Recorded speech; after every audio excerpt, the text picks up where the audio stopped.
Bonjour tout le monde, aujourd'hui je vous présente le flexagone que j'ai préparé il y a quelques temps, enfin il y a quelques jours, j'ai pas fini et je vais vous expliquer pourquoi, oups là, pardon, pour pas être déjà il est vraiment pas fini. Alors du coup, coup de cœur pour le flexagone, pour présenter un peu la culture amérindienne et les valeurs qu'elles ont.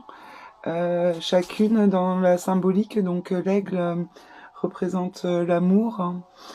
Euh, Ici, la tortue, c'est la vérité. L'ours, ici, est-ce qu'on voit bien? Je sais pas. Le courage. Le castor, hop là, ici, qui représente la sagesse. Le bison, qui représente le respect. Le loup, je ne sais pas si vous le voyez. L'humilité. Est-ce que j'ai dit tout le monde? Il me semble.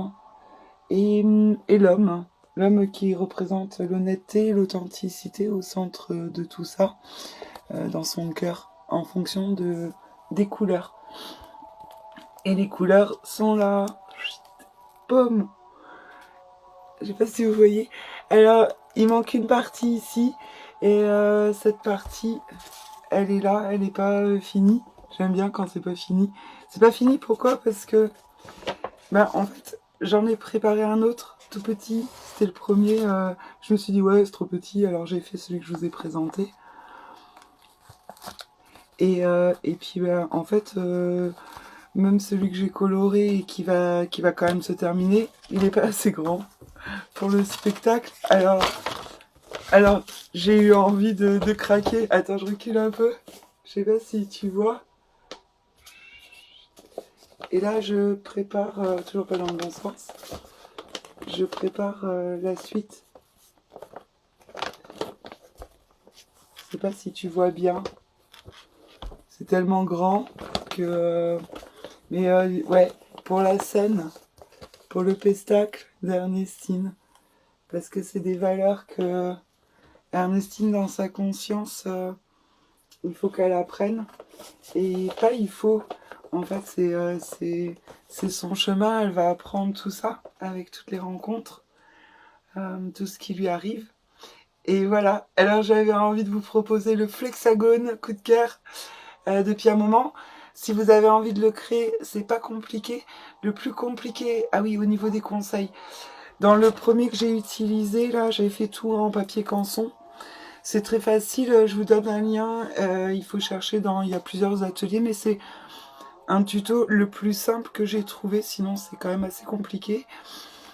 Dans celui-là, j'ai fait... hop là, je vous le mets à l'endroit. Je l'ai fait à l'encre. Et l'encre, les aquarelles, ça prend beaucoup d'eau et ça l'a abîmé. Alors, j'ai fait le système où j'ai refait les dessins, j'ai découpé et j'ai collé. Et ensuite, pour rigidifier, j'ai mis du scotch. C'est pour ça qu'il y a ce reflet. C'est bien pour l'utilisation dans la manipulation parce que ça va le protéger longtemps. Maintenant, voilà, je sais pas, au niveau visuel, même s'il y a des lumières, c'est un peu gênant.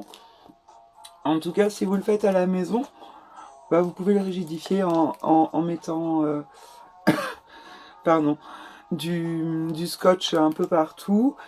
Pour le second, celui-ci, le plus gros, je le ferai à l'aquarelle.